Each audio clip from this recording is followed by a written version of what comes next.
Waalaikumsalam warahmatullahi wabarakatuh. Alhamdulillahirrahmanirrahim. Wassalatu wassalamu ala imamil mursalin Nabiyyina Muhammadin wa ala alihi wa ashabihi ajma'in, amma ba'd. Subhanaka la ilma lana illa ma 'allamtana innaka antal alimul hakim. Allahumma anfa'na bima 'allamtana wa 'allimna ma yanfa'una warzuqna 'ilman yanfa'una. Allahumma la sahla illa ma ja'altahu sahla wa anta taj'alul hazna idza syi'ta sahla faj'al lana ya rabbana kulla shay'in sahlan muyassara. Allahumma inna na'udzu bika min ilmin la yanfa' wa min qalbin la yakhsha' wa min nafsin la tashba' wa min da'watin la yustajabu laha. Rabbi shrah li sadri wa yassir li amri wahlul 'uqdatam min lisani yafqahu qawli. Allahumma inna na'udzu bika min an nadhilla aw nudalla aw nazilla aw nuzalla aw nadhlima aw nudlama aw najhala aw yujhala alaina. Amin. Bapak-bapak, ibu-ibu dan saudara sekalian yang mudah-mudahan semuanya senantiasa mendapat barokah dari Allah Ta'ala. Alhamdulillah, malam hari ini Bapak Ibu, Allah Ta'ala kembali mengumpulkan kita bersama di masjid ini. Pertama, untuk mengerjakan sholat isya berjamaah, yang kemudian kita lanjutkan dengan tafaqquh fiddin, mengkaji hadis-hadis seputar hukum dari kitab Bulughul Maram. Mudah-mudahan Allah Subhanahu wa Ta'ala memberikan kepada kita semua keberkahan Bapak Ibu dan manfaat, dan mudah-mudahan yang kita lakukan pada malam hari ini mendatangkan rahmat Allah, barokah, ridho dan ampunannya bagi kita semua, serta mudah-mudahan kelak dengannya kita nanti dikumpulkan bersama-sama dalam surga Firdaus yang paling tinggi tanpa adab maupun hisab. Amin. Malam hari ini Bapak Ibu kita melanjutkan kitab Sholati, bab sholat Jumat. Ibnu Hajar rahimahullah berkata, wa an Jabirin radhiyallahu anhu qala, dari Jabir radhiyallahu anhu berkata, dakhala rajulun yaumal jumu'ah. Dakhala masuk rajulun seseorang yaumal jumu'ati pada hari Jumat, wan nabiyyu sallallahu alaihi wasallam yakhutubu, dan Nabi sallallahu alaihi wasallam sedang khutbah. Faqala, maka Nabi bertanya, kan dia masuk Pak, langsung duduk ketika Nabi sallallahu alaihi wasallam khutbah. Sholaita, bersolatan. Sudah sholat kan? Ya. Kenapa Nabi sallallahu alaihi wasallam tidak langsung menyuruh dia sholat? Kan kemungkinan mungkin dia itu sudah sholat di luar kan? Mungkin sudah sholat di luar karena ada tempat kosong kemudian masuk, mungkin begitu. Makanya Nabi bertanya, sholaita, sudah sholatan? Sholat apa nih? Sholat subuh atau sholat asar? Dalam tahiyatul masjid. Qala la, orang itu menjawab belum. Qala, kata Nabi sallallahu alaihi wasallam, qum, berdirilah, fasalli rakaatain, maka salatlah 2 rakaat, muttafaqun alaih. Jadi kan kadang-kadang Bapak Ibu, banyak orang itu langsung masuk masjid kemudian duduk, tidak pakai sholat tahiyatul masjid. Alasannya, loh, sholat kan sunnah, sementara mendengarkan khutbah adalah wajib. Ini loh dalilnya jelas sekali, ya. Saya ulangi lagi, wa an Jabirin radhiyallahu anhu, dari Jabir radhiyallahu anhu berkata, dakhala rajulun yaumal jumu'ah, seseorang masuk masjid pada hari Jumat, wan Nabiyyu sallallahu alaihi wasallam yakhtub, dan Nabi sallallahu alaihi wasallam sedang khutbah. Faqala, Nabi bertanya, "Sholaita, sudah sholatkah sampean?" Nah, mestinya Bapak Ibu para imam juga begitu. Ketika ada orang masuk langsung duduk, "Hei, sampean sholat dulu," gitu. "Sudah sholat tak?" Tapi nek gitu terus ora gak mari-mari gaya. Telah kabeh jadi. "Sholaita, sudah sholatkah?" Qala, orang itu menjawab, "La, belum." Qala, masyaallah matur jazakallahu khairan. Qala, Nabi sallallahu alaihi wasallam bersabda, "Qum, berdirilah, fasholli raka'ataini, maka salatlah 2 rakaat." Ya, jadi yang namanya sholat tahiyatul masjid Bapak Ibu itu suatu keharusan setiap kita masuk masjid. Ya. Dan sholat tahiyatul masjid itu adalah sholat yang tidak ada kaitannya dengan waktu-waktu terlarang. Jadi meskipun panjenengan masuk masjid setelah sholat subuh, ketika terbit matahari, setelah sholat asar, atau ketika matahari terbenam, atau ketika matahari ada di tengah-tengah di atas kita, jenengan sholat tahiyatul masjid itu tidak dilarang. Kenapa? Karena sholat tahiyatul masjid itu adalah sholat yang mempunyai sebab. Jadi yang dilarang untuk mengerjakan sholat pada waktu-waktu terlarang Bapak Ibu hanya sholat mutlak. Apa itu sholat mutlak? Misalkan jenengan Bapak Ibu hari Jumat besok waktu mustajab setelah waktu mustajab yang rojih dulu sudah kita bahas ya, sampun batere. Jadi waktu mustajab pada hari Jumat itu ada yang mengatakan ketika khatib naik mimbar sampai selesai, sampai turun dari mimbar. Termasuk doanya khatib itu ketika berdoa itu mustajab. Ada yang mengatakan demikian. Ini pendapat yang paling kuat. Kemudian pendapat yang paling kuat kedua, waktu mustajab berdoa pada hari Jumat itu adalah setelah asar sampai adzan maghrib. Nah, ada orang niat iktikaf sekalian doa kan, habis asar di masjid dia tidak pulang, gitu loh. Baca Quran surat, kan dia duduk Pak. Terus jam 5 pegel dia, doa sudah, baca Quran sudah, tak sholat tidak boleh. Kenapa? Karena kan tidak ada sebabnya. Kecuali kalau dia kentut, terus wudhu, sholat, nah tidak menjadi masalah. Bisa tahiyatul masjid kan karena masuk lagi, dan bisa sholat 2 rakaat wudhu. Karena setiap selesai wudhu itu kita disunahkan sholat berapa rakaat? 2 rakaat. Demikian pula kapanpun panjenengan, misalkan ada kajian di masjid, ya mestinya sholat 2 rakaat, ojo langsung duduk, gitu Pak. Karena ini haknya setiap masjid, ya haknya setiap masjid, kecuali Masjidil Haram. Kalau Masjidil Haram itu tahiyatul masjidnya pakai toa. Berapa rakaat? 7 putaran, ya, 7 putaran.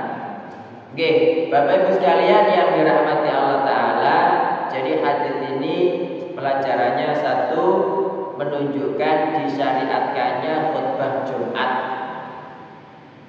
Ya, makanya kalau ada orang menyengaja datang pas qomat, tidak sah Jumatannya. Oke.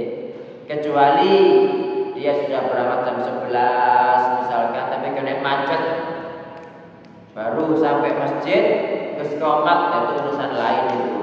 Karena kan nggak ada unsur kesengajaan. Oke. Jadi khutbah Jumat ini termasuk salah satu syiar Islam Bapak Ibu, jadi harus ada. Yang kedua, anjuran mengerjakan sholat 2 rakaat tahiyatul masjid kapanpun dan dimanapun. Nah buktinya ini menunjukkan bahwa ibadah sunnah Bapak Ibu itu ada yang satu itu lebih tinggi daripada yang lain. Ya buktinya di sini didahulukan sholat tahiyatul masjid atas mendengarkan khutbah. Dan Nabi Shallallahu Alaihi Wasallam memerintahkan sahabat ini sholat, padahal beliau sibuk khutbah, gitu loh Bapak Ibu. Berarti kan menunjukkan bahwa tahiyatul masjid ini kan sangat ditekankan. Loh, berarti wajib Ustaz? Tidak wajib. Nah buktinya Nabi ini loh mendengarkan khutbah kan wajib, kok nyuruh orang itu untuk sholat tahiyatul masjid. Nah, tidak dikatakan wajib Bapak Ibu. Kenapa? Karena banyak hadis yang menjelaskan yang wajib daripada sholat itu cuma sholat 5 waktu. Misalkan ketika Nabi Shallallahu Alaihi Wasallam mengatakan ya kepada orang bertanya, bahwa Nabi mengatakan khamsu sholawatin, ada 5 kali sholat katabahunallahu alal ibad, yang diwajibkan Allah Ta'ala atas hamba. Nah orang itu bertanya lagi, hal alayya ghairuha, wahai Nabi, apa saya itu wajib mengerjakan selain 5 ini? Kata Nabi, la illa anta tawwab, kecuali kamu ingin melakukan sholat tatawwu. Begitu. Juga ketika Nabi Shallallahu Alaihi Wasallam Bapak Ibu mengutus Mu'adz bin Jabal ke negeri Yaman, kan pertama kali kan syahadat la ilaha illallah, syahadat Muhammad Rasulullah. Kemudian kata beliau, fa inhum ata'uka lidzalik, jika mereka mentaatimu untuk 2 kalimat syahadat, fa akhbirhum, maka beritahu mereka, fa innallaha qad farada alaihim 5 sholawat, sesungguhnya Allah telah mewajibkan atas mereka 5 kali sholat, fi kulli lailatin, fi kulli yaumin wa lailah, pada setiap sehari semalam. Jadi tetap tahiyatul masjid sangat ditekankan, tetapi wajib apa tidak wajib? Tidak, sholat tidak termasuk sholat wajib. Kemudian di sini Bapak Ibu ya, yang namanya sholat tahiyatul masjid itu ya sholat 2 rakaat ringan, oke, 2 rakaat ringan. Jadi jangan kemudian lama-lama. Ya akhirnya tahiyatul masjid maca sabih isma rabbikal a'la. Mungkin apal wingi yang kiratal elang-elang akhirnya selak mari kebaik gitu kan. Ya wis al-kafirun setelah al-Fatihah, sama rakaat kedua al-Ikhlas setelah al-Fatihah. Atau andaikan al-Fatihah saja Bapak Ibu, enggak pakai surat setelahnya, enggak pakai iftitah, itu juga sah. Tapi kalau ingin lebih afdol ya ada iftitah, cuma yang pendek aja. Ada surat setelah Al-Fatihah, cuma pendek aja. Karena momennya lagi kita itu mau mendengarkan khutbah. Begitu. Jadi sholat 2 rakaat sebentar, ya insya Allah itu tidak menjadi masalah. Makanya Nabi Shallallahu Alaihi Wasallam memerintahkan. Pelajaran berikutnya Bapak Ibu, ya menunjukkan bahwa ketika khatib berkhutbah bicara kepada seseorang itu tidak menjadi masalah, ya. Dan orangnya kan jawab, kamu sudah sholat belum? Ya sholat dulu, itu tidak menjadi masalah. Termasuk ya kewajiban imam Bapak Ibu ketika ada anak kecil rame, hai diam. Kadang anak kecil di hai diam itu juga belum dengar Pak. Sampai 3 kali baru diam mereka gitu. Itu jangan dibiarkan, nanti tiap Jumat ngerumpi dewi. Mau biasa ngerumpi nak wakil pindah masjid, ya jangan. Ya. Jadi suruh diem.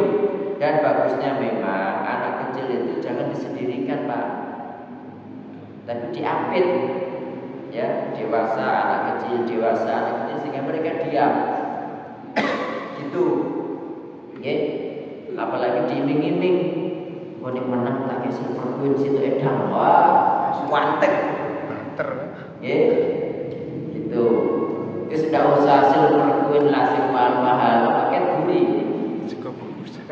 Atau saya bawa superman itu loh, situ edang, saya wantek, kalau senang itu area-area dua butiran sudah senang itu, anteng insya Allah ya. nasi bungkus sudah ada gitu. Oke. Pelajaran berikutnya Bapak Ibu menunjukkan apa ini kira-kira? Bahwa Nabi Shallallahu Alaihi Wasallam itu tidak pernah tinggal diam terhadap kesalahan. Jadi orang masuk dari luar ke masjid langsung duduk itu kan suatu kesalahan, meskipun tidak besar tapi suatu kesalahan. Makanya beliau langsung menegur. Jadi cara membenarkan kesalahan itu Bapak Ibu adalah ketika orang salah itu waktu itu segera nasihati. Jangan bulan depan, jangan 3 hari kemudiannya waktu itu. Oke? Karena Nabi Shallallahu Alaihi Wasallam menasihatinya juga waktu itu. Hadits ini Bapak Ibu meskipun khusus ya pada sahabat tadi, tapi maknanya umum. Berarti dimanapun dan kapanpun, kalau misalkan ada seorang khatib lagi berkhutbah, terus ada orang masuk langsung duduk tanpa sholat 2 rakaat, mestinya juga demikian. Khatib melakukan itu dan orangnya hendaknya kalau memang belum sholat 2 rakaat terlebih dahulu. Nah, di sini ada khilaf ulama Bapak Ibu. Jadi para ulama itu berbeda pendapat. Orang yang masuk masjid itu ketika khatib sedang khutbah, sholat tahiyatul masjid apa enggak? Itu mereka berbeda pendapat Bapak Ibu. Padahal kan mestinya ketika ada hadis, ya udah hadisnya kita ambil. Nah, cuma di antara sebab kenapa para ulama itu berbeda pendapat. Jangan dikira para ulama itu meskipun banyak ilmu itu mengetahui semuanya, Bapak Ibu. Enggak. Ada beberapa ulama itu yang tidak tahu hadis ini, gitu loh. Satu. Atau dia tahu hadis ini tapi dia menganggapnya dhaif. Jadi tetap kaidah maksum itu cuma Nabi Muhammad Shallallahu Alaihi Wasallam.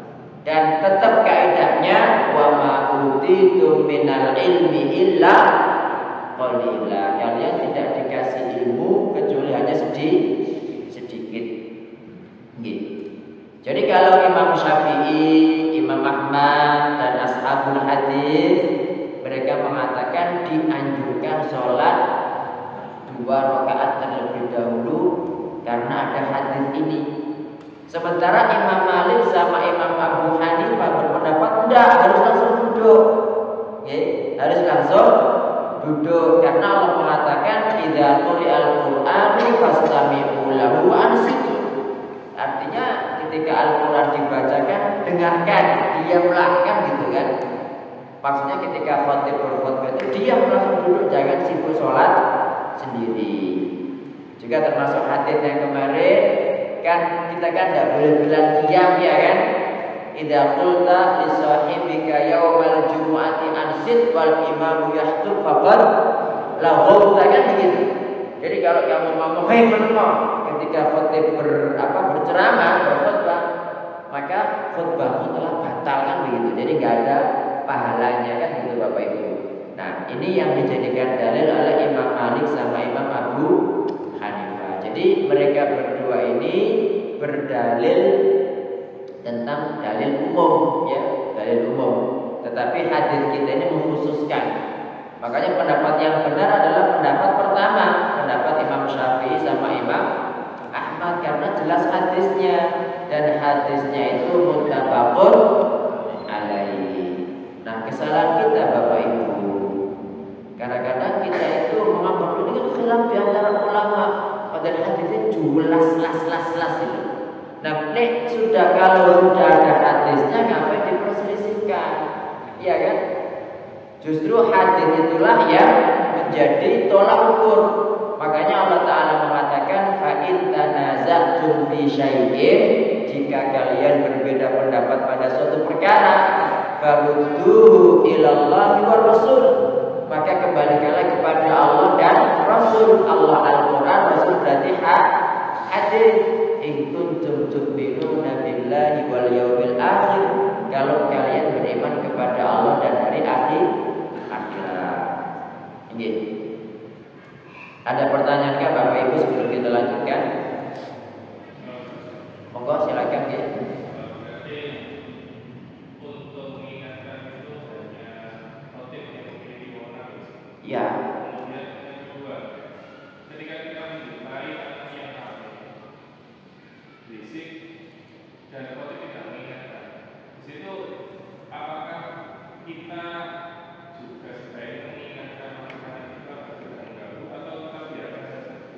Iya. Jadi pertanyaan pertama berarti yang mengingatkan adalah khotib. Iya khotib, yang lainnya enggak. Ya. Yang kedua ketika ada anak rame atau teman kita yang rame, zaman sekarang itu orang dewasa enggak ngerti kok Pak. Tidak orang dewasa itu datang malah ngomong dewe gitu. Kadang kalau nggak ngomong dewe malah nggak dengarkan khotib tapi baca lembaran itu nggak tahu LWI atau apa gitu atau buletin-buletin itu. Ada yang datang itu langsung duduk nampujang turu Pak, ngorok-ngorok. Ya Allah, ini ya memang ada mana asini gitu kan. Nah, apakah kemudian kita apa yang harus kita lakukan? Nah, ada ulama yang mengatakan yang nggak boleh itu kan diem kan gitu kan pakai lisan. Tapi kalau pakai isyarat tidak apa-apa. Mungkin anak kecil gitu kan, tidak pakai ngomong ya, tidak pakai ngomong. Insya Allah begitu. Ya insya Allah begitu. Tapi mestinya ya para imam itulah yang mengingatkan Pak. Tapi zaman sekarang ya Allah sampai imam pun juga nggak ngerti. Saya kan sudah cerita ke sampean semua ya. Masih ingat kan? Masih ingat betul? Jadi sampai imam itu tidak ngerti Pak. Dan dia makmume gitu. Kan saya kan sudah pernah cerita di Lamongan sholat tarawih Pak. Masih ingat? Jadi mestinya 2 rakaat tapi imami witir gitu loh. Padahal mestinya 2 rakaat.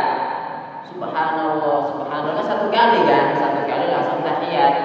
Yang makmumnya subhanallah, subhanallah, subhanallah enggak paham. Langsung baik kurang situ langsung berdiri. Nah itu imami gitu loh. Sampai seperti itu Pak. Dan ya saya bukan imam ya. Jadi ya seperti itulah memang kondisi kaum muslimin. Ya dangdutan, ruame, kayak semut merubung gula gitu. Nek aja satu kawet telu. Jadi itu Bapak Ibu. Hadis berikutnya, ada lagi yang bertanya kan? Monggo Pak.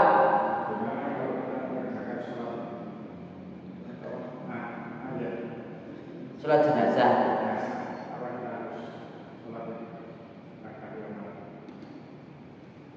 Oke, jadi apakah kan kita kan mengerjakan sholat jenazah di masjid Pak? Apakah kita harus mengerjakan tahiyatul masjid? Iya. Kalau misalkan imamnya belum datang, kan biasanya sudah pada kumpul itu. Nah, sebagai bentuk penghormatan kepada masjid ya kita sholat tahiyatul masjid. Tapi kalau panjenengan datang imamnya sudah takbir, dia nggak usah langsung ikut takbir mawon. Gitu, jelas nggih? Insyaallah begitu.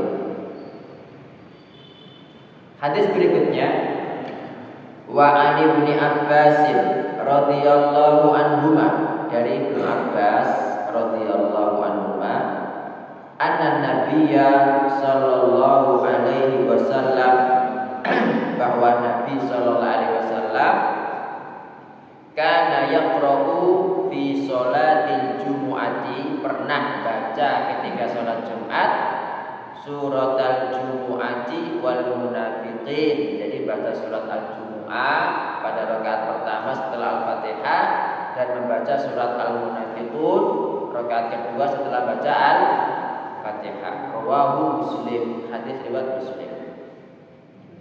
Walahu, dan juga diriwayatkan oleh Muslim, Anin Nu'man bin Bashir, dari Nu'man bin Bashir radhiyallahu anhu, qala, berkata, kana yaqra'u fil idaini wa fil jumu'ah. Nabi sallallahu alaihi wasallam itu pernah baca ketika sholat 2 hari raya juga sholat Jumat, baca sabbihisma rabbikal a'la dan baca hal ataka hadithul ghasyiyah. Ini sama-sama sahihnya. Jadi Nabi Shallallahu Alaihi Wasallam pernah melakukan ini, pernah melakukan itu. Berarti kalau kita hafal al-Jumu'ah, hafal al-Munafiqun, ya kadang baca al-Jumu'ah sama al-Munafiqun, kapan lagi baca sabbihisma rabbikal a'la sama hal ataka hadithul ghasyiyah.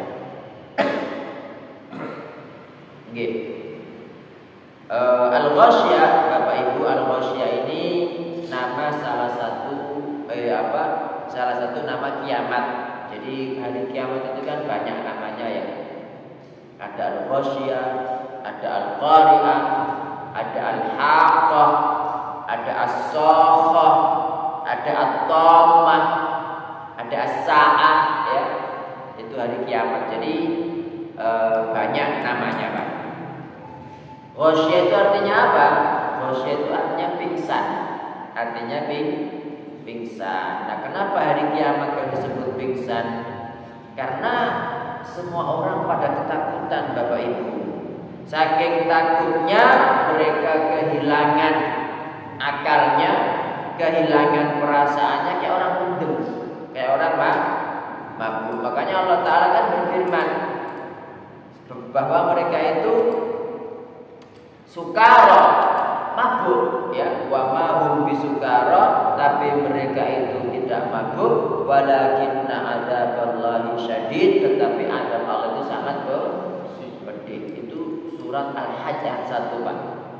Jadi sampai ibu yang hamil itu menggugurkan anaknya langsung saking takutnya, dan yang gendut itu langsung buang anaknya saking takutnya. Itu kondisi hari kiamat, makanya disebut al-ghasyiyah. Karena buat orang itu semua pingsan ya, saking takutnya. Ya mudah-mudahan saja Allah Ta'ala mengamankan dan menyelamatkan kita Bapak Ibu, dan memberikan kita kenyamanan serta ketenangan yang sempurna nanti pada hari kiamat. Amin. Oke. Jadi untuk hadis Abdullah bin Abbas yang menunjukkan bahwa Nabi itu pernah membaca surat Al-Jumu'ah dan Al-Munafiqun pada hari Jumat, ini menunjukkan apa Bapak Ibu? Ya, menunjukkan bahwa membaca Al-Jumu'ah itu sangat dianjurkan pada rakaat pertama setelah Al-Fatihah, dan pada rakaat kedua setelah Al-Fatihah baca surat Al-Munafiqun. Jadi sangat dianjurkan itu daripada surat-surat yang lain. Tapi apa boleh mau baca Al-Baqarah 10 ayat, mau baca An-Nazi'at, mau baca Amma Yatasa'alu, tidak apa-apa. Cuma yang paling afdal karena Nabi melakukannya, maka kita baca Al-Jumu'ah sama Al-Munafiqun kadang-kadang. Juga menunjukkan bahwa ini semua kita tahu bahwa sholat Jumat itu meskipun sholat siang tapi dibaca keras, dibaca jahar Bapak Ibu, dibaca keras. Pelajaran berikutnya pada hadis yang kedua, hadis siapa? Hadis Nu'man bin Bashir yang Nabi SAW pada 2 hari raya sama sholat Jumat baca setelah Al-Fatihah pada rakaat pertama baca Al-A'la, pada rakaat kedua setelah Al-Fatihah baca Al-Ghasyiyah. Ini menunjukkan ya kadang melakukan itu, kadang melakukan ini. Kenapa? Karena semuanya datang dari Nabi SAW dan hadisnya sahih. Maka agar bentuk ittiba kita kepada Rasulullah SAW sempurna, maka kita mengikuti semuanya.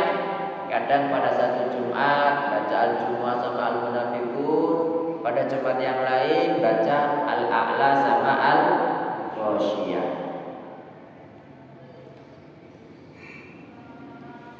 Lah, kenapa memangnya kok surat Al-Jumu'ah Bapak Ibu? Ya, jelas sekali ya. Jelas sekali karena dalam surat Al-Jumu'ah itu perintah dari Allah Ta'ala untuk mengerjakan sholat Jumat ya. Kita diperintahkan fokus zikir. Makanya para ulama mengatakan jual beli setelah adzan kedua hukumnya haram. Dan andaikan tetap terjadi setelah adzan kedua Bapak Ibu ada transaksi jual beli, maka itu haram Pak. Haram bagi yang beli, yang menjual uangnya juga haram karena dilarang. Ya sama seperti panjenengan buka warung pas Ramadan ya kan. Itu karena dilarang, haram. Wah, Allah memerintahkan puasa kok itu malah bantu orang untuk gak poso kan gitu kan, cekak sopane sapa kon kan begitu. Oke, kemudian Bapak Ibu sekalian yang dirahmati Allah Ta'ala, jual beli itu kan sebetulnya perkara yang mubah. Itu ketika Jumat kan dilarang ya. Maka bagaimana kalau itu perkara yang haram gitu. dilarang lagi. Ini tentang surat Al-Jumu'ah. Kenapa kok dibaca pada hari Jumat? Idza nudiya lis-sholati min yaumil jumu'ati fas'au ila dzikrillahi wa dzarul bai'a. Tinggalkan jual beli. Terus kenapa kok Nabi sallallahu alaihi wasallam baca surat Al-Munafiqun pada hari Jumat, Bapak Ibu? Nah, ini sebagian ulama mengatakan agar orang-orang munafik itu mendengar surat Al-Munafiqun, mendengarkan isinya sehingga mereka kembali kepada yang benar. Sebab orang munafik itu katanya datangnya pas Jumatan tok ke masjid, kan malah sholat kan Pak mereka, meskipun masih sholat. Makanya kan kata Nabi Shallallahu Alaihi Wasallam, sholat yang paling berat bagi orang munafik itu sholat subuh dan sholat isya. Jadi intinya wa idza qamu ila sholati qamu usala. Ketika berdiri sholat mereka berdiri dengan malas. Yura'unan nas riya tok, ya, wala yadhkurunallaha illa qalila, dan tidak mengingat Allah kecuali sedikit. Itu orang munafik, Bapak Ibu. Ada kita kalau malas sholat, yo ojo ngamun itu orang munafik, ya kan? Orang munafik belum masih sholat 5 waktu, ya kan? Jadi orang munafik itu masih sholat 5 waktu. Jadi orang munafik itu masih sholat 5 waktu, Bapak Ibu. Gitu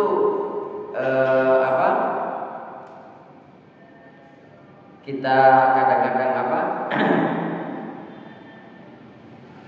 pengennya dianggap muslim tapi tidak pernah sholat atau sholatnya bolong-bolong.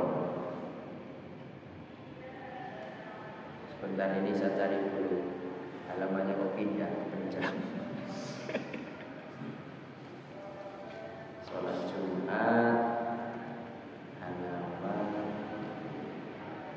ini.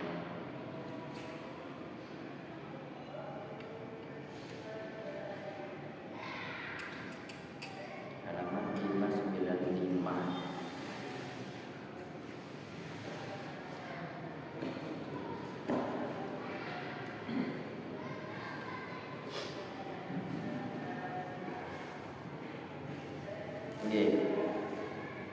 Nah, terus kenapa Bapak Ibu mau baca surat Al-A'la?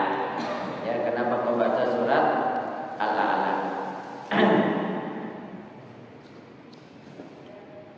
Juga kenapa membaca surat Al-Ghasyiyah?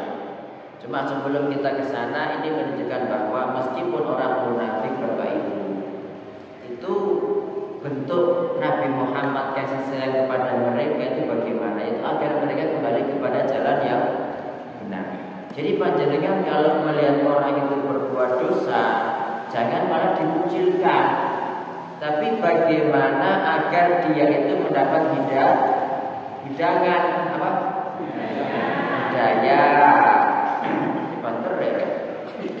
agar mendapatkan hidayah.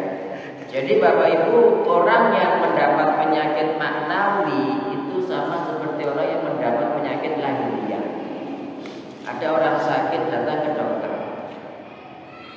ya nggak ada yang memarahi kalau nggak dokter sampel gitu kan, karena orang sakit Pak. Maka seperti itu pula ketika panjenengan mendapati orang sakit, ya, mendapati orang sakit, maka mendapati orang yang sakit secara maknawi, pelaku dosa, pelaku maksiat, orang munafik, itu sepertinya seharusnya sikap kita juga seperti sikap seorang dokter kepada pasien, begitu. Nah, Nabi Shallallahu Alaihi Wasallam membaca surat Al-A'la sama surat Al-Ghasyiyah, Bapak Ibu. Kenapa? Jawabannya karena dua surat ini membahas tentang kiamat, tentang balasan orang-orang kafir di neraka seperti apa, ya kan? La yusminu wa la yughni min ju'. Surat apa itu? Al-Ghasyiyah, itu kan? Jadi mereka itu makan dori, apa itu dori? Dori itu naudzubillah, duri di neraka, menjadi makanan penduduk neraka. La yusminu wa la yughni min ju', tidak membuat kenyang, tidak membuat gemuk dan gak menghilangkan lapar sama sekali, Pak. Nauzubillah. Ya. Jadi karena surat Al-Ghasyiyah itu menunjukkan apa? Menunjukkan isinya tentang akhirat, kebangkitan, tentang neraka, tentang surga. Surat Al-A'la juga demikian, ya. Surat Al-A'la juga demikian. Makanya dibaca sama Nabi Shallallahu Alaihi Wasallam pada hari Jumat. Nah, kemudian loh, Ustaz, berarti kan menunjukkan mereka itu paham ketika dibacakan Al-Quran. Iya, wong Arab kok. Dan pasti kita juga belajar. Kita ini kadang-kadang apa ya, wis maca Quran gak paham, gak gelem maca, gak gelem belajar bisa. Ya, itu ngakunya Quran akan memberi syafaat apa? Ya, jadi harus dibaca, kemudian dipelajari, dilihat haramnya apa, halalnya apa, begitu. Hadis berikutnya Bapak Ibu, wa an Zaid bin Arqam radhiyallahu anhu qala, dari Zaid bin Arqam radhiyallahu anhu berkata, Shalan Nabiyyu sallallahu alaihi wasallam al-Id. Nabi sallallahu alaihi wasallam salat Id. Jadi ini kalau ada Idul Adha, Idul Fitri berbarengan dengan hari Jumat. Jadi Nabi sallallahu alaihi wasallam salat Id. Tsumma rakhasa fil Jumu'ah, kemudian beliau memberikan rukhsah untuk Jumatan. Maksudnya enggak Jumatan enggak apa-apa, tetapi tetap sholat zuhur. Jangan dipahami enggak Jumatan enggak sholat zuhur, enggak. Faqala, maka Nabi sallallahu alaihi wasallam bersabda, man syaa'a an yusolliya falyusolli. Barang siapa yang pingin sholat Jumat, silakan sholat Jumat. Kalau tidak pingin, tidak apa-apa, tapi sholat zuhur 4 rakaat. Ya, hadis ini sahih Bapak Ibu, ya. Hadis ini sahih. Jadi rakhasa fil Jumu'ah itu memberikan rukhsah, memberikan keringanan. Ya. Jadi hadis ini menjadi dalil Bapak Ibu sekalian yang dirahmati Allah Ta'ala, ya. Jika berkumpul dalam satu hari 2 hari raya, Idul Fitri dan hari Jumat. Hari Jumat itu kan hari raya kaum muslimin kan. Jadi hari Jumat itu hari rayanya kaum muslimin. Berarti maknanya kalau dalam satu hari itu berkumpul 2 hari raya, yaitu Idul Fitri atau Idul Adha bareng dengan Jumatan, maka boleh bagi kita untuk tidak sholat Jumat, cukup sholat zuhur saja. Karena dua-duanya hari raya, gitu loh. Dua-duanya hari raya, maka cukup menghadiri salah satunya. Gitu. Loh, kenapa? Sebabnya kok kita hanya boleh salah satu? Karena banyak kemiripan, Pak. Ya, banyak kemiripan di antara 2 sholat ini. Satu, dua-duanya 2 rakaat. 2, dua-duanya dibaca dengan bacaan keras. Kemudian pada masing dua-duanya juga ada 2 khutbah. Gitu. Loh, hari raya itu apakah ada 2 khutbahnya? Karena di Medang ini kan kalau kursi ini kan perlu gopi. Ya memang mestinya 2 khutbah, tapi 1 khutbah juga boleh, gitu loh Pak. Jadi dua-duanya memiliki 2 khutbah. Jangan kalau ingin tahu, coba nanti pas Idul Fitri 6 lah 2 khutbah, atau pas Idul Adha. Tapi Idul Adha itu kan susah, karena ketika jenengan haji tanggal 10 kan masih nak Mina kan. Di Mina itu memiliki 4 amalan. Pertama adalah melempar jumur akobah, kemudian mencukur rambut gundul, kemudian menyembelih ayam atau kelinci, menyembelih hayu, ya, kemudian tawaf ifadah.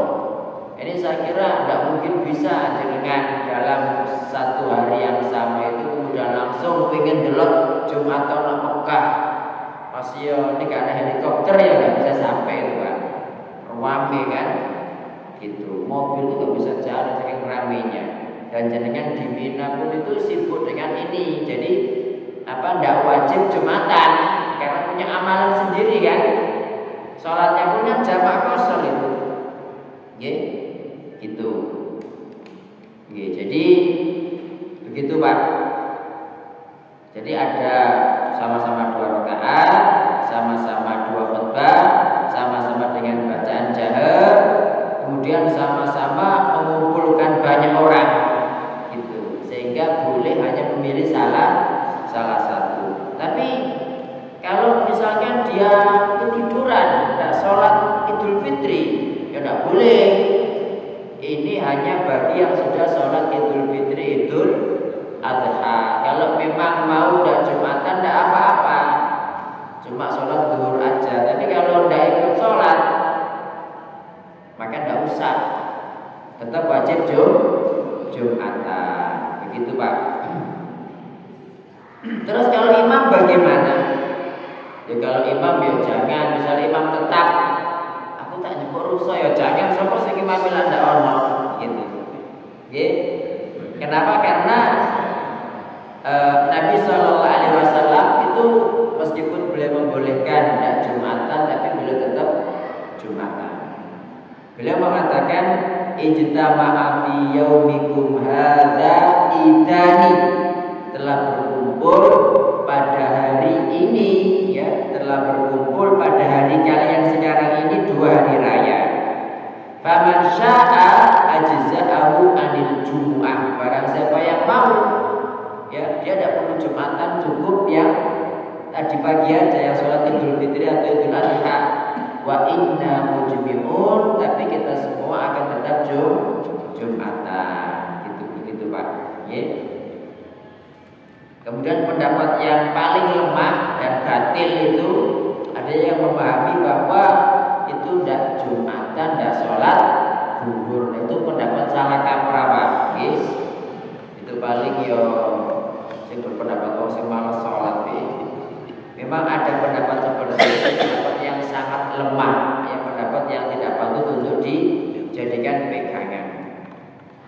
Hadis berikutnya, wa an Abi Hurairah radhiyallahu anhu qala, dari Abu Hurairah radhiyallahu anhu berkata, qala Rasulullah sallallahu alaihi wasallam, Rasulullah sallallahu alaihi wasallam bersabda, idza shalla ahadukum jumu'atan, jika seseorang dari kalian sudah selesai sholat Jumat, falyusolli ba'daha arba'an, hendaknya sholat setelah sholat Jumat itu 4 rakaat. Hadis riwayat Muslim. Nah, Bapak Ibu sekalian yang dirahmati Allah Ta'ala, ini menunjukkan bahwa setelah sholat Jumat itu ada sholat sunnah. Tapi sebelum Jumatan tidak ada Pak. Jadi jangan dikira kalau zuhur itu kan ada qobliyah, ada ba'diyah. Kalau untuk Jumat itu ba'diyah tok, qobliyah tidak ada. Jadi untuk Jumatan ini adanya cuma tahiyatul masjid sama sholat mutlak. Sholat mutlak tidak wajib, ya, tahiyatul masjid juga tidak wajib sih sebetulnya. Cuma kesunahannya ini lebih ditekankan yang tahiyatul masjid. Nah, sholat sunnah yang dilakukan setelah Jumatan itu sesuai hadis ini ada 4 rakaat Bapak Ibu. Gimana caranya? Apakah 4 rakaat 1 salam? Bukan, tetap 2 rakaat salam, 2 rakaat salam. Kemudian disebutkan, ya, kalau ini kan hadis Abu Hurairah ya Bapak Ibu. Ada hadis lain dari Ibnu Umar. Nabi Shallallahu Alaihi Wasallam itu ada riwayat setelah Jumatan pernah sholat 2 rakaat dan pernah setelah Jumatan itu sholat 6 rakaat khusus hari Jumat. Makanya Imam Ahmad rahimahullah mengatakan setelah Jumatan kalau mau sholat 2 rakaat monggo, kalau mau sholat 4 rakaat monggo, kalau mau mengerjakan 6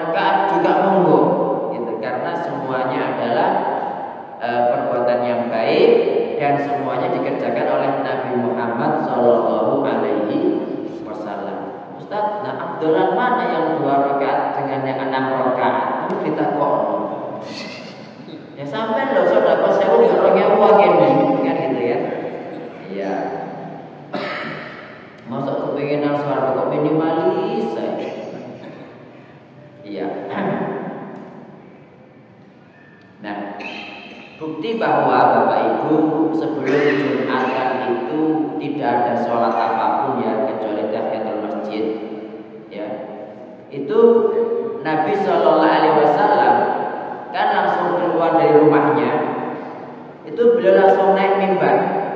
Ketika naik mimbar itu Bilal langsung adzan. Ya, Bilal langsung adzan. Ketika Bilal selesai adzan, itu beliau langsung melakukan khutbah tanpa ada tanpa ada pemisahan, tanpa ada sesuatu yang memisahkan. Maksudnya nggak ada sholat, nggak ada apa gitu loh. Jadi kan Nabi Shallallahu Alaihi Wasallam nggak melakukan apapun gitu. Jadi yang ada untuk sholat sunnah yang dikerjakan sebelum Jumatan cuma tahiyatul masjid saja, Bapak Ibu. Abu Syama berkata, wa ma waqa'a min ba'di sahabat, adapun yang terjadi dari sebagian sahabat, annahum kanu yusalluna qabla al-jumu'ah, bahwa mereka itu mengerjakan sholat sebelum Jumatan. Famin babin tatawwu'il mutlaq, maka ini termasuk sholat tatawwu mutlak. Kata Abu Syama, walaisa bimungkar, dan bukan satu kemungkaran. Adzan 2 pun itu Bapak itu jangan disalahkan. Ya, adzan 2 tidak salah, adzan 1 juga tidak salah. Maka kadang-kadang saya biasa adzan loro siji tok salah. Saya enggak tahu adzan loro, sing adzan biasa siji adzan loro salah kan begitu kan. Berarti enggak tahu Mekah Madinah. Di Mekah itu Jumatannya adanya 2, Pak. Adanya 2. Ya sama seperti di sini. Biasanya kan ada orang-orang setelah adzan pertama kan langsung sholat. Ya Pak enggak? Ya. Biasanya masuk masjid sudah sholat ya, tahiyatul masjid. Terus ketika adzan pertama selesai langsung sholat 2 rakaat. Itu sholat apa?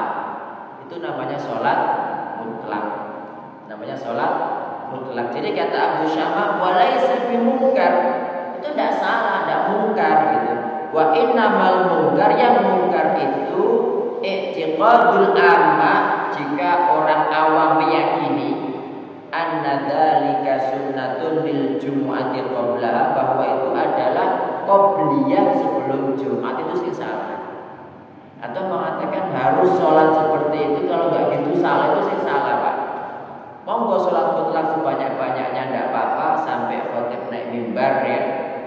Tetapi jangan dianggap itu wajib. Jangan dianggap kalau aku nggak melakukan begini ada yang kurang, itu nggak boleh. Tapi bagi yang melakukan sebagai sholat mutlak, timbangannya kanggur, tapi maca Quran yo, gak iso, sakit tok mripate misalnya tak sholat wae gitu kan, sampai datang khotib, itu tidak menjadi masalah. Karena nanti kan ada hadisnya Bapak Ibu, bahwa ada hadis setelah ini nanti itu keutamaannya adalah orang yang mandi terus berangkat Jumatan kemudian sholat yang ditakdirkan Allah untuk dia sholat. Nah, apakah 2 rakaat, 4 rakaat, itu sholat mutlak, tidak apa-apa dilakukan. Yang tidak boleh itu ketika diwajibkan atau dianggap ini adalah qobliyahnya Jum'ah gitu. Padahal Jum'ah nggak mempunyai qobliyah. Okay. Hadis berikutnya Bapak Ibu, Anisa ibni Yazid radhiyallahu anhu, dari Sa'id bin Yazid radhiyallahu anhu, anna Muawiyah qala lahu, bahwa Muawiyah berkata padanya, yang saya idza sholaital jumu'ah, kalau kamu sudah sholat Jumat, fala tasilha bi sholatin, maka jangan disambung dengan sholat yang lain. Maksudnya sudah salam, assalamualaikum, langsung berdiri untuk sholat sunnah. Itu tidak boleh, Pak. baik sholat Jumat maupun yang lain setelah salam langsung sholat sunnah itu makruh, tidak boleh. Ya, idza shallaital jumu'ata, jika kamu sholat Jumat, fala tasilha bi sholatin, maka jangan kamu sambung dengan sholat yang lain, hatta tatakallama, sampai kamu ngomong, ya, atau zikir, ya, ngomong zikir yang ngomong juga kan, au takhruja, atau kamu keluar, pindah keluar atau pindah pulang ke rumah. Fa inna Rasulullah sallallahu alaihi wasallam amarna bidzalik, karena Rasulullah sallallahu alaihi wasallam memerintahkan kita demikian. Apa? Alla nusila sholatan bi sholatin, agar kita tidak nyambung sholat dengan sholat yang lain, hatta natakallama au nakhruj, sampai kita berbicara atau kita keluar. Jadi pelajarannya Bapak Ibu, makruh ya hukumnya nyambung sholat wajib dengan sholat sunnah. Ya. Kalau pengen nyambung, keluar dulu, ya, atau kita mengerjakannya di rumah, itu yang paling utama. Atau dikira sebentar baca kursi gitu kan, baru sholat. Hikmahnya kenapa kok nggak boleh? Karena kita itu diperintahkan untuk membedakan antara ibadah yang satu dengan ibadah yang lain.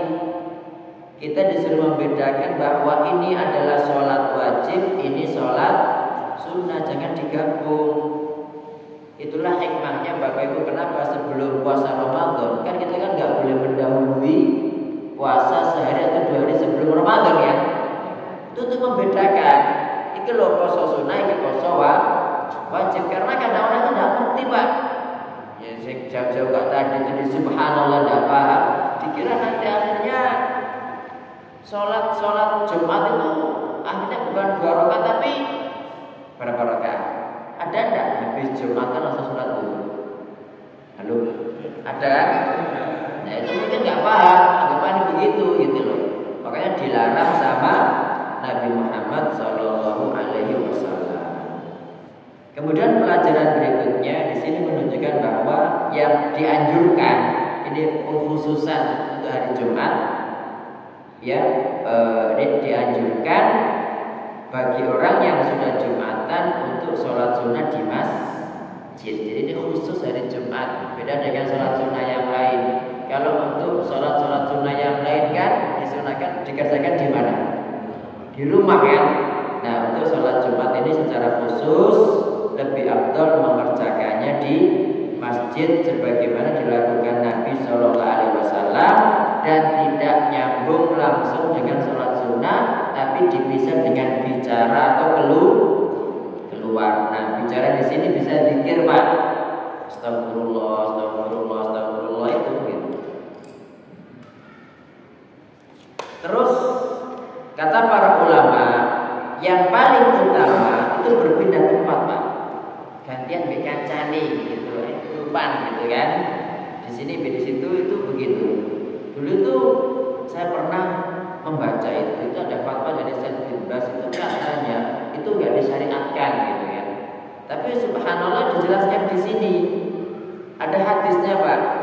Jadi Nabi Muhammad itu mengatakan la yatatawwa'ul imamu fi makani, janganlah imam itu mengerjakan sholat tatawwu di tempat dia ngimami gitu ya. Ya maksudnya ya di tempat dia berdiri, kalau bisa pikir tidak menjadi masalah. Kemudian dalam hadis yang lain Nabi mengatakan ayat jizu ahadukum, apakah tidak mampu seseorang dari kalian an yataqaddam aw yata'akhkhar, maju atau mundur, maksudnya untuk bergeser gitu setelah sholat wajib kemudian sholat sunnah, tidak bisa tak maju sedikit atau mundur sedikit, au an yaminihi au shimalihi bis shalah, atau dia itu pindah ke sebelah kanan dikit atau ke sebelah kiri dikit gitu Pak.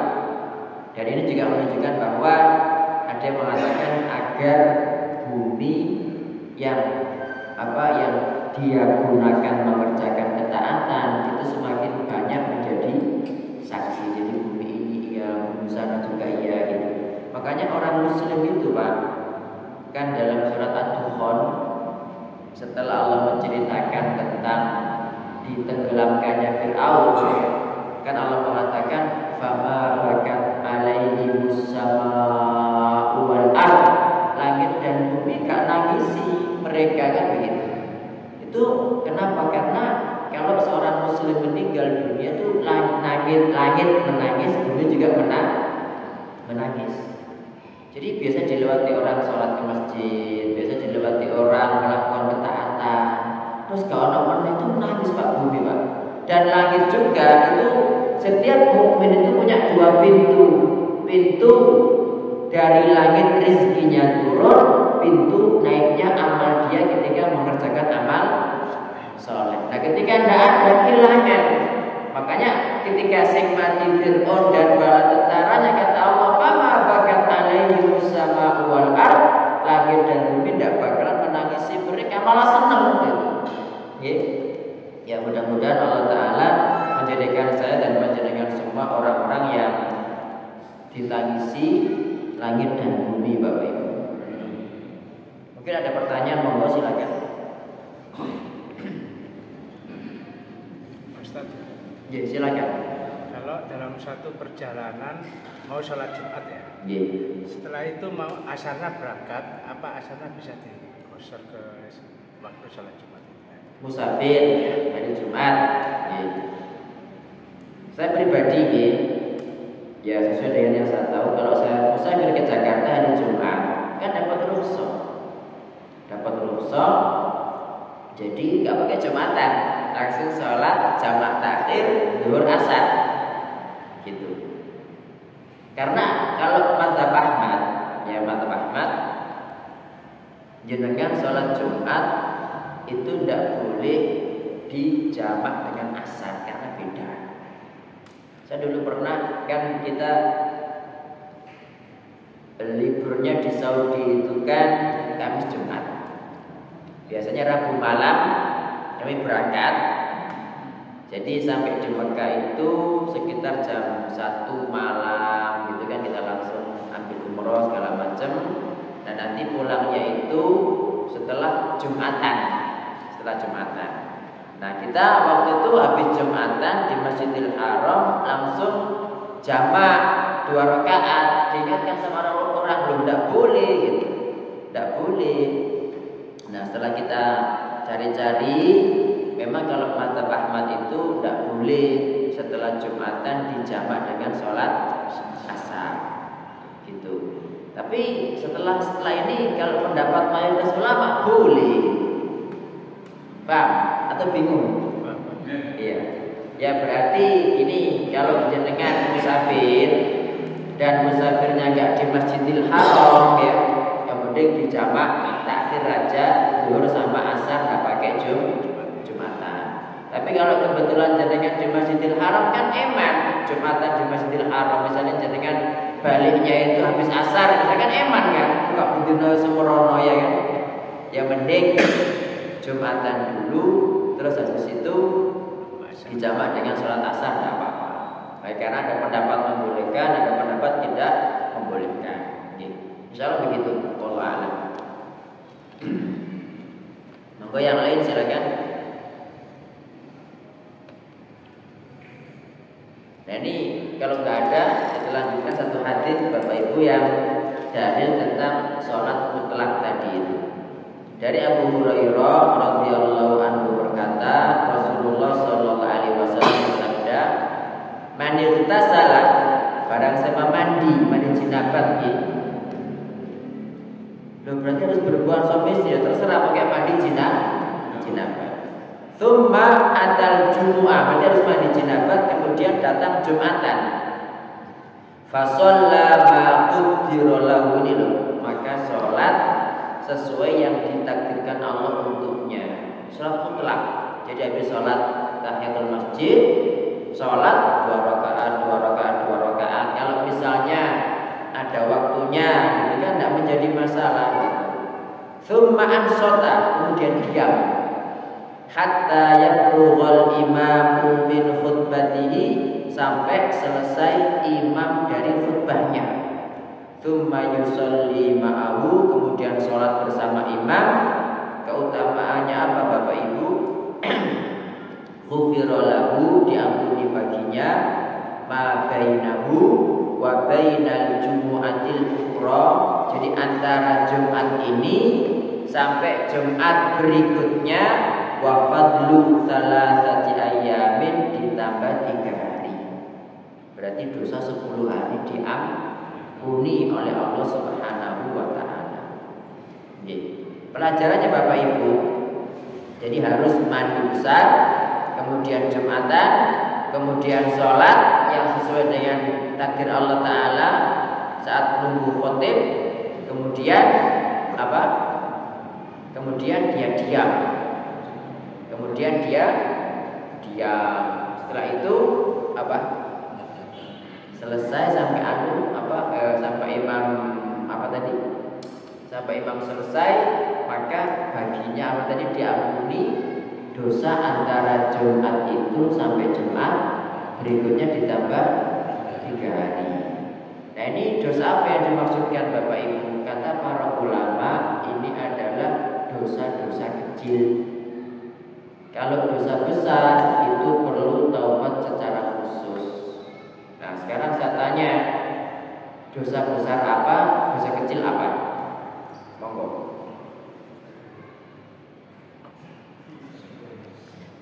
Kalau nggak jawab, saya nggak pulang dulu. Tak masalah.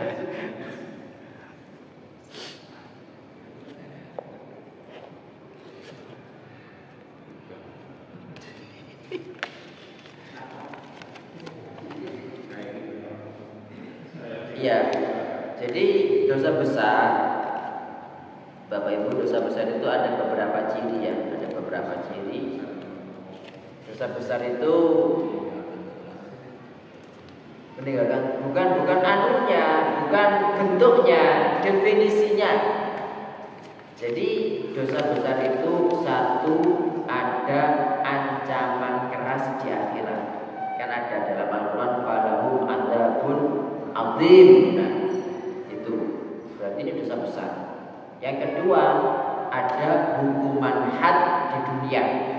Apakah dirajam, apakah dipotong tangan, apakah dipukuli, dicambuk, dipukuli nggak ada, dicambuk sampai 40 kali, 80 kali ya kan. Terus ada kata-kata laknat seperti Rasulullah atau melaknat orang yang makan riba, memberi makan riba ya kan. Ada kata laknat. Kemudian ada kata-kata bahwa Allah dan Rasulnya berlepas diri dari dia. Kan ada juga seperti orang datang ke dukun gitu kan. Kemudian ada lafaz bahwa dia bukan dari umat ini. Itu dosa besar kan ada. Man ghasyana falaisa minna. Barang siapa yang menipu kami maka bukan dari kami gitu. Terus ada kata-kata menyerupai orang kafir. Man tasyabbaha biqaumin fahuwa minhum. Barang siapa yang menyerupai suatu kaum maka dia dari golongan mereka. Itu dosa-dosa besar, Pak. Kalau dosa kecil itu insya Allah kalau nggak diistighfari itu bisa terhapuskan dengan sendirinya melalui sholat, melalui wudu, melalui haji umroh, melalui Jumatan seperti ini. Itu insya Allah dosa-dosa kecil. Oke, insya Allah cukup. Demikian Bapak Ibu, nanti ditambahkan tambah kelompokan tidak bagus kok nanti. Monggo silakan. Ada dikatakan hadis yang terakhir, barang siapa mandi sebelum sholat Jumat, ya, kemudian sholat semampunya, kemudian sampai imam selesai mendapatkan pahala ampunan. Ya, ampunan. Kami kan kerja, apa termasuk kita sebelum kerja kemudian mandi, apa termasuk hadis ini? Tergantung kerjanya apa dulu. Nek kerjanya angkat-angkat tukang las wajib mandi. Karena kan gini Pak, memang mandi jinabat sebelum Jumatan itu kan tidak wajib. Tapi afdalnya mandi besar. Wajib itu bagi orang yang badannya berkeringat sehingga keluar aroma sedap, itu baru wajib mandi. Nah, tapi kalau untuk di sini kan diperintahkan mandi. Kalau misalkan tidak mandi terus melakukan yang lainnya, ya nggak mendapat pahala itu. Jadi harus mandi, datang Jumatan, terus sholat, diam, tidak tidur. Kadang-kadang diam datang tapi tidur ada enggak? Nah, ini mendengarkan sampai selesai dari khutbahnya, kemudian sholat bersama imam, nah baru mendapatkan pahala itu. Kalau misalkan pekerjaan kita pekerjaan yang tidak berkeringat dan kita nggak mungkin misalnya nanti habis dari kantor mandi besar dulu di mana juga, nah itu bisa diniatkan ketika mau berangkat. Biasanya kan mandi setelah subuh misalnya karena kondisi, uang kita Jumat kan nggak libur Pak. Kalau di Saudi gitu Jumat itu libur, Kamis Jumat libur. Kita kan Sabtu Ahad liburnya. Nah kita suka besok Ahad gitu ya. Jadi begitu. Dengan mandinya bareng ketika mau berangkat kerja, insya Allah tidak menjadi masalah. Tapi harus ada niatnya. Ketika diniati kalau lali, ya, insya Allah begitu. Ada lagi Bapak Ibu? Oke, kalau begitu saya ucapkan jazakumullah khairan, barakallahu fikum. Jika ada yang benar itu semata-mata dari Allah Ta'ala. Jika ada yang salah itu dari saya sendiri. Saya mohon maaf, okay. Barakallahu fikum, subhanakallahumma wa bihamdika, asyhadu an la ilaha illa anta, astaghfiruka wa atubu ilaik. Assalamualaikum